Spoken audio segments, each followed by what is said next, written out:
الحقيقه لما يبقى 29 سنه شاب 29 سنه وعنده مشاكل شخير ومشاكل سدة انف صعبه جدا جدا، اعتقد الموضوع بيبقى يعني غير طبيعي.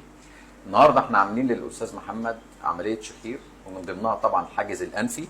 بنشيل له الدعامه لان الحقيقه كانت مناخيره تقريبا ما كانش عنده مناخير تقريبا.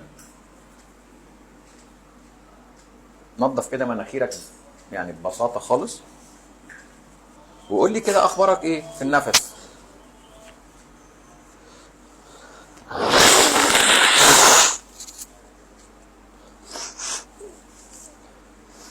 لا احسن الحمد لله. فرق؟ احسن بكتير. فرق عن قبل العمليه؟ اكيد. كان نفسك قبل العمليه صعب؟ لكن صعب، اصعب من كده بكتير. خد نفس تاني وتاكد من اللي انت بتقوله. لا النفس كده اعتقد مختلف عن قبل العمليه ومختلف بكتير. الحمد لله. الحمد لله. الحمد لله على السلامه. بس الحمد لله على السلامه. بس